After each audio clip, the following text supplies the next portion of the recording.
Molt bones i benvinguts a un nou vídeo de la Valla de Cronos. Avui comencem fent-vos un parell de preguntes.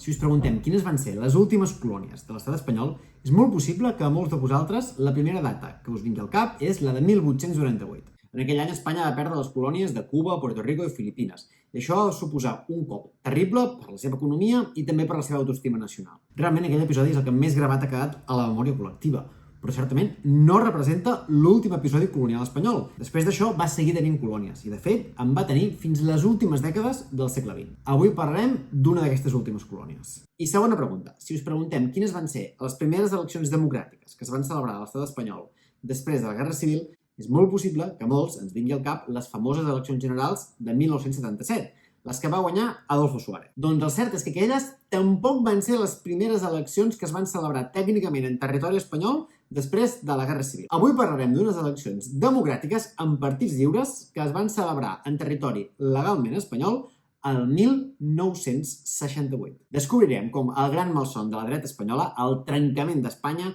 es va produir en ple franquisme, quan dues províncies espanyoles van aconseguir separar-se de la resta de l'Estat. Avui parlarem de la independència de Guinea Equatorial. Doncs vinga, no ens allarguem més. Som-hi!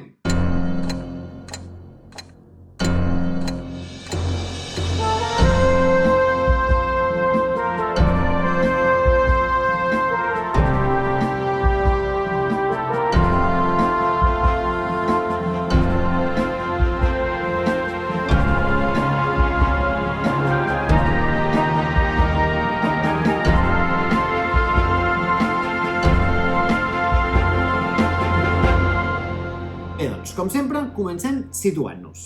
En primer lloc ens hem de situar en l'espai. Guinea Equatorial és un país poc conegut i, de fet, segur que no és poca la població de Catalunya que tindria dificultats per situar-la en un mapa. Per trobar-la ens n'hem d'anar fins al golf de Guinea i tenir molt present que, de fet, està dividit en diferents territoris. Bàsicament els podríem agrupar en tres grans territoris. En primer lloc, l'illa de Bioko, coneguda històricament com a Fernando Po. En aquesta illa és on trobem la capital de l'actual estat, que es coneix com a Ciutat de Malabo, històricament coneguda pels espanyols com a Santa Isabel. Després tenim tot el territori continental. Aquesta és la part territorialment més extensa i també la més poblada del país.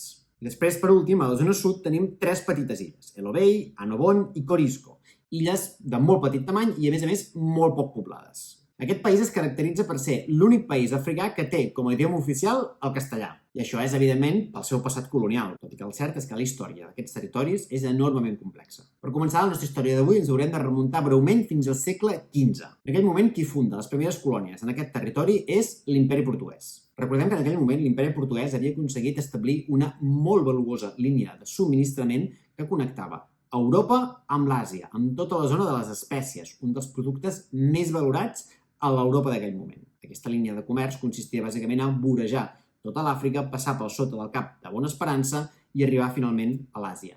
Això obligava els portuguesos a establir tota una sèrie de ports comercials que permetés als vaixells anar-se subministrant al llarg de tot aquest llarg recorregut. En aquest context, en 1472, el navegant portuguès Fernando Po arriba a l'actual illa de Malabo, on estableix un d'aquests ports de subministrament necessari. Aquest és el motiu pel qual acabarien donant a aquesta illa el nom d'aquest navegant. El domini portuguès no seria breu i s'extendria durant 3 segles, fins al 1777. Entre 1777 i 1778 es signen una sèrie de compromisos entre els estats espanyol i portuguès. Un d'aquests compromisos, recollits en el Tractat de San Ildefonso de 1777, comprometia a la corona portuguesa a transferir tota una sèrie de territoris a la corona espanyola. Uns d'aquests territoris eren, evidentment, els territoris de Guinea Equatorial. Malgrat això, el gruix de les energies colonials espanyoles estaven situades bàsicament a Amèrica. Això va fer que el seu desenvolupament colonial africà fos certament lent i no especialment reeixit. Bàsicament va ocupar i desenvolupar l'illa de Fernando Po i la resta de petites illes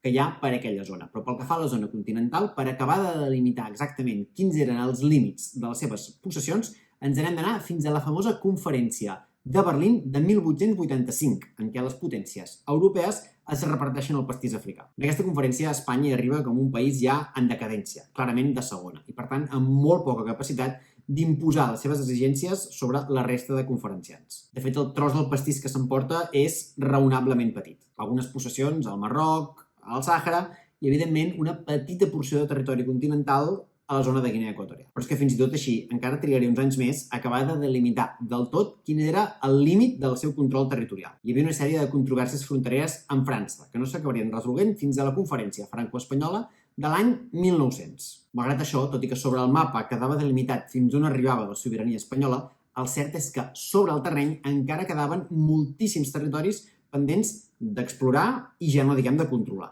L'empresa colonial espanyola al continent africà era certament lenta. Amb la voluntat d'intentar accelerar això, el directori militar que governava Espanya el 1926, presidit per Miguel Primo de Rivera, a través d'un decret reial signat pel rei Alfons XIII, unifica tots aquests territoris en una sola gran colònia. És a partir d'aquest moment que la illa de Fernando Po, tota la zona del territori continental i també totes les petites illes que hi havia al sud d'aquella zona passen a formar part d'una única entitat administrativa. En aquell moment es coneixerà com la colònia de la Guinea Espanyola. Tot i així, la velocitat a la qual avançava el control territorial va seguir sent certament lenta. Pensem que per arribar a controlar fins la línia que s'havia marcat en el Tractat Franco-Espanyol de 1900 es va haver d'esperar fins a l'any 1940, és a dir, fins després de la Guerra Civil. Aquell any s'obren les últimes escoles i missions religioses en els territoris que estaven més a l'interior del continent. Aquests dos elements, les missions religioses i les escoles, seran dos elements troncals d'això que Espanya en dirà la gran missió civilitzadora. És a dir, bàsicament justificaven tota la seva gran empresa colonial amb la idea de portar aquests dos elements, la religió catòlica i la civilització occidental. No cal dir que, com la immensa majoria d'empreses colonials, això era bàsicament una pantomima. L'objectiu final de l'estat espanyol a la Guinea Equatorial era intentar extreure el màxim de recursos primaris i, evidentment, treure'n tot el rèdit econòmic possible. En aquest context, la voluntat de transmetre el que ells anomenaven cultura occidental i la religió catòlica no era més que una excusa, en alguns casos, i en d'altres directament una manera de mantenir controlada a la població local. Evidentment, els grans terratinents i empresaris espanyols es van repartir aquelles terres i van establir grans plantacions, sobretot de cacau, on hi treballaven els autòctons, molt sovint en unes condicions laborals que fregaven l'esclavitud. De fet, la mà d'obra necessària per poder fer treballar tota aquella indústria era tan gran que fins i tot havien d'importar treballadors d'altres zones africanes, sobretot de Nigèria. En tot cas, com explicàvem, sota el franquisme, la colònia de la Guinea Espanyola bàsicament va funcionar en el sentit més clàssic de la paraula. Territori controlat per una potència estrangera que bàsicament es dedica a intentar extreure tots els recursos possibles en benefici de la metròpoli i amb tot un sistema de control de la pròpia població autòctona que a la pràctica no té pràcticament la capacitat de decidir el seu propi futur. I no cal dir que els grans poders fàctics franquistes, tant els poders fàctics econòmics com també els poders fàctics religiosos, estaven encantats amb aquesta situació i no tenien cap ganes que la cosa canviés. Si va acabar canviant, va ser per al que va passar l'any 1955. Aquell any, finalment, Espanya és acceptada a les Nacions Unides. Les Nacions Unides eren, com encara són avui en dia, el gran organisme internacional per excel·lència, encarregat d'ordenar la gran diplomàcia internacional. Bàsicament, qui no formava part de les Nacions Unides volia dir que estava de facto aïllat diplomàticament. Aquesta era justament la situació que durant molts anys havia hagut de patir Espanya. La seva proximitat i simpatia ideològica amb els règims d'Itàlia i Alemanya havien provocat que després de la Segona Guerra Mundial quedés exclòs d'aquest organisme. Aquest aïllament diplomàtic comportava també un aïllament comercial, i això, evidentment, comportava enormes problemes econòmics pel país. De fet, aquest aïllament va ser un dels culpables de la pèssima situació econòmica que va viure durant molt temps Espanya durant els anys 40 i principis dels 50. Finalment, en el marc de la Guerra Freda, aconsegueix un acostament cap als Estats Units, a canvi, evidentment, de comprometre's amb l'estricta lluita contra el comunisme, cosa que, per altra banda, Franco li semblava no bé, sinó ideal. I, per tant, gràcies a això, finalment, el 55 aconsegueix entrar a Nacions Unides i començar a trencar tímidament aquest aïllament internacional. Però, esclar, entrar a Nacions Unides implica també assumir una sèrie de normes i directives que, mica en mica, va aprovant l'organització. I un dels exemples pràctics d'això és l'aposta per la descolonització. Espanya de Franco accepta aquestes normes, però intenta complir-les de manera al màxim de beneficiosa possible pels seus interessos. I el que fa l'any 1956 és crear la província espanyola del Golf de Guinea. És a dir, que els territoris guineans, tant els territoris continentals com també els territoris situats a les illes, passaven a constituir-se formalment com una província més de l'estat espanyol. És a dir, com Jaén, Burgos o Albacete. Amb això, formalment, Guinea deixava de ser una colònia i passava a ser directament territori espanyol. A més, almenys sobre el paper, tots els habitants autòctons de Guinea passaven a ser espanyols a tots els efectes i, per tant, aconseguien la plena igualtat de drets. Però això, evidentment, era només sobre el paper. A la pràctica, Guinea seguia funcionant com una colònia, d'on s'extreien recursos per la metròpoli. Evidentment, les diferències socials entre blancs i negres eren abismals. El 1959, 3 anys després, mira de perfilar una mica més l'ordenació territorial i crea dues províncies diferenciades. La província de Fernando Po, que estarà integrada per l'illa amb el mateix nom, amb capital a Santa Isabel, i la província de Rio Muni, que comprendrà els territoris que estan al continent amb capital a la ciutat de Bata. Val la pena remarcar que aquesta divisió no era només per un tema estrictament geogràfic, sinó també per un tema cultural, ètnic i lingüístic, ja que les realitats en aquests dos territoris eren certament diferenciades. Això serà important després. I fins i tot el 1964 l'Espanya de Franco fa encara un pas més. Convoca eleccions municipals i provincials en aquests territoris. Tot i així, aquestes encara no es poden considerar formalment les primeres eleccions democràtiques. Sobretot perquè no hi havia un sufragi universal, només podien votar els caps de cada casa i, a més, hi ha molts dubtes sobre que fossin eleccions realment netes. En tot cas, aquestes eleccions serveixen per escollir els alcaldes, regidors, els diputats provincials, els presidents de les diputacions, i amb la suma dels diputats provincials d'aquestes dues diputacions, la de Fernando Po i la de Rio Muni, es crea una assemblea provisional de diputats. Aquesta assemblea tindrà l'encàrrec d'escollir un govern autònom que serà el primer executiu format per autòctons que tindrà l'objectiu d'administrar tota la Guinea espanyola. El president d'aquest primer govern autònom va ser Bonifacio Ondó, un home, evidentment, de la confiança del govern espanyol. Però tot i els esforços espanyols per intentar demostrar que el període colonial a Guinea havia acabat, el cert és que això a Nacions Unides no va colar. El 1965 aprova una nova resolució on directament insta a Espanya a començar un procés d'autodeterminació pel poble guineà. En aquell moment, en el si del govern espanyol hi havia dues grans tendències. Una liderada pel vicepresident del govern, Luis Carrero Blanco, que era el representant del gran lobby dels colons i terratinents a la colònia de Guinea, i una altra liderada pel ministre d'Afers Exteriors, Fernando María Castiera, i també pel ministre d'Informació i Turisme, Fraga Iribarne. Aquests dos ministres entenien la necessitat de que Espanya fes el gest de sacrificar la colònia de Guinea a canvi de poder homologar-se amb altres països d'arreu del món i així poder normalitzar les seves relacions internacionals. Bàsicament ho concebien com un assumpte d'estat que havia de passar per sobre de l'interès econòmic privat de tots els terratinents que allà hi tenien interessos. Finalment, la via de Castiera i Fraga és la que s'acaba imposant. I el 1967 comença un procés amb el qual s'havia de redactar la constitució del possible futur estat de Guinea Equatorial. Aquesta conferència constitucional té lloc a Madrid i presidida pel propi ministre d'Afers Exteriors, Castiera, per la qual cosa ja donava idea que, tot i que s'iniciava aquest procés d'autodeterminació, havia de ser un procés clarament tutelat per la metròpoli. En tot cas, aquest procés acaba amb una proposta de Constitució, que s'acaba sotmetent al criteri dels guineans a través d'un referèndum el dia 11 d'agost de 1968. El sí s'acaba imposant en aquest referèndum i en base a aquest text s'acaben convocant eleccions per aquell mes de setembre. Aquestes eleccions, les de setembre de 1968, seran les primeres eleccions realment democràtiques i amb partits lliures que se celebraran en territori que en aquell moment encara era espanyol des del febrer de 1936, quan va guanyar el Front Popular a Espanya i el Front d'Esquerres a Catalunya. És a dir, es celebraven eleccions democràtiques en una colònia, mentre a la metròpoli no n'hi havia. En aquestes eleccions hi concorren diferents candidats, però sobretot els protagonistes van ser dos noms concrets. Un era Bonifacio Ondó, que és qui havia presidit el govern provisional autònom que fins a aquell moment havia administrat tímidament les dues províncies guineanes. Era un home de l'estricta confiança del govern espanyol i la seva victòria s'hagués interpretat com una voluntat de que tot aquest procés d'independència anés més lent i fos menys profund.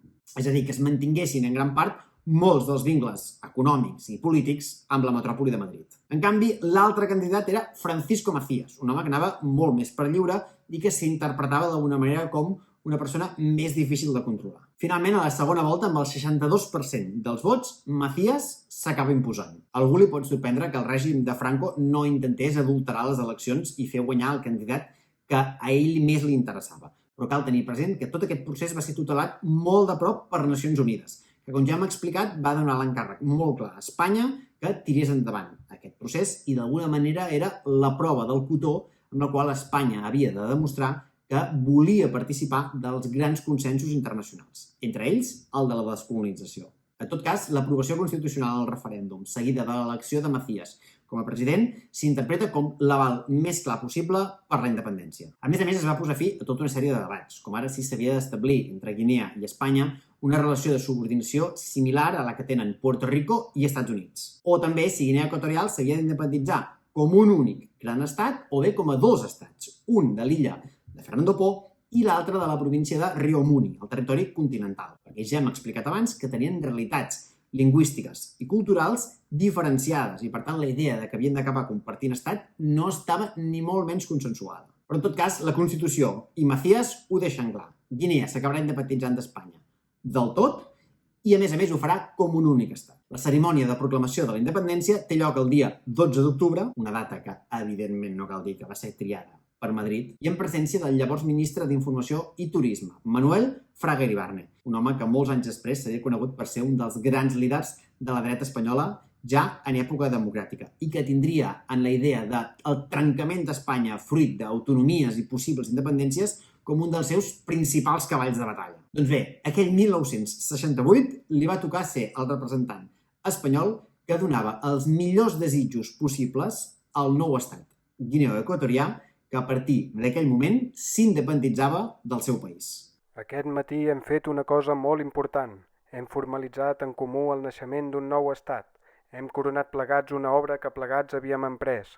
Hem donat compliment a l'últim encàrrec que Sa Excel·lència, el cap de l'estat espanyol, podia posar a les vostres mans. Perfeccionar la construcció de la vostra independència, lliure, plena i sobirana. Com a representant del govern i del poble espanyol en aquest moment històric, ja us porto l'alegre felicitació de tots els meus compatriotes i col·loco al costat del bressol d'aquesta nació que naixerà els millors vots de felicitat i prosperitat futura per al poble de Guinea i per al seu govern.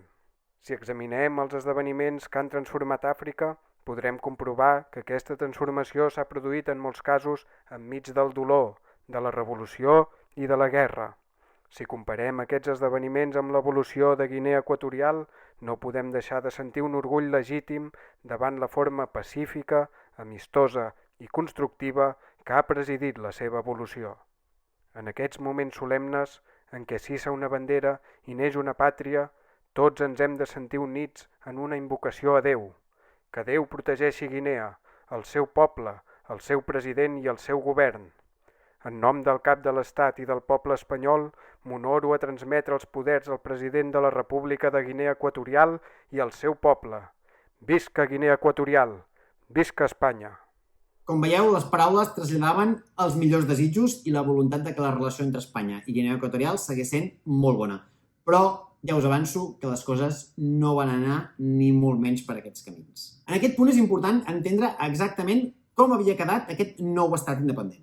A Guinea, en aquell moment, hi havia una enorme dificultat per tal de poder establir de bell nou tota una administració estatal que pogués fer funcionar el país, mantenir relacions internacionals, mantenir l'ordre intern, donar seguretat jurídica i tot això, evidentment, requeria de tot un personal format al respecte que en aquell moment la població autòctona de Guinea, el cert és que hi havia molt poques persones que complissin aquests requisits.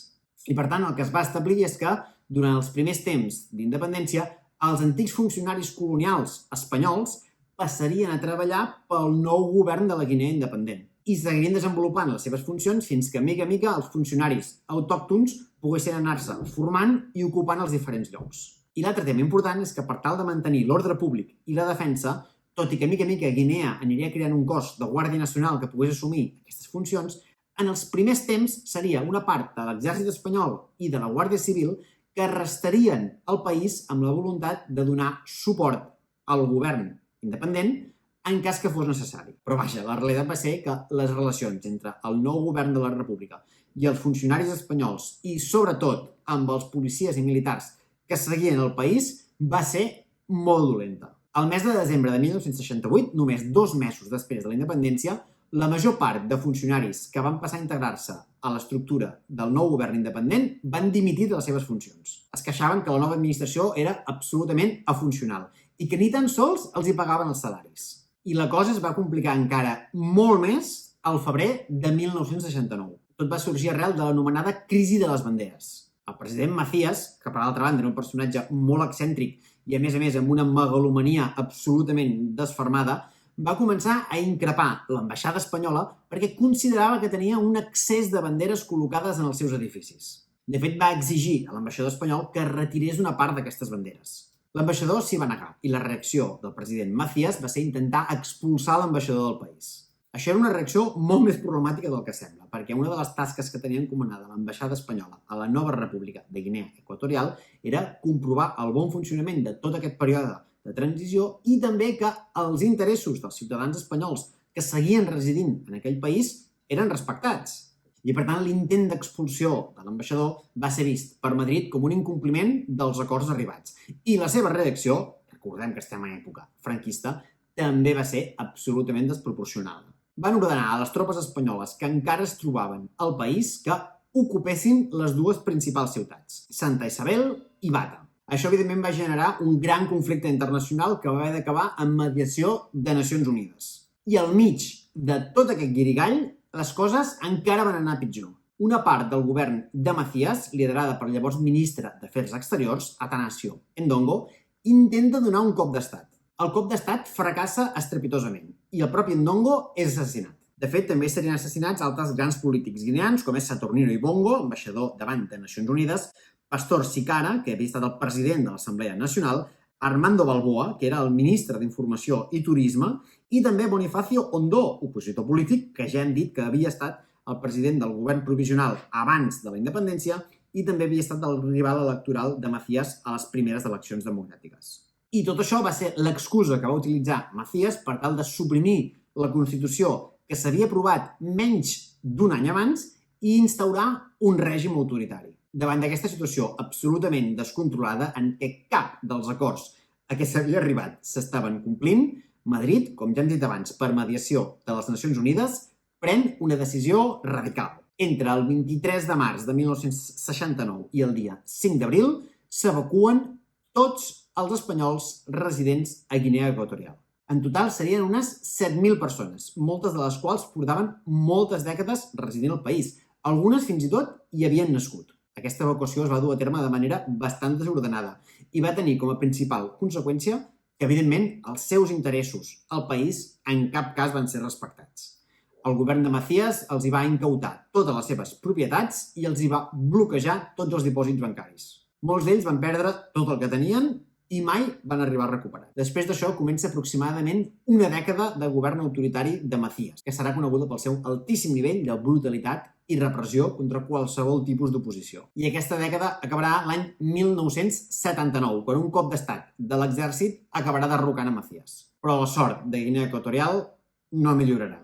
L'exèrcit, després de derrocar Macías, col·loca un nou dictador, el jove Teodoro Obiang, que encara a data d'emissió d'aquest vídeo, el juliol de l'any 2024, segueix sent el cap d'estat de Guinea Equatorial, un governant despòtic i repressiu que, a través de ser un autèntic sàtrapa, ha aconseguit convertir-se en el cap d'estat més ric de l'Àfrica i un dels més rics del món. Tot això, evidentment, en un país empobrit i amb unes profundíssimes desigualtats.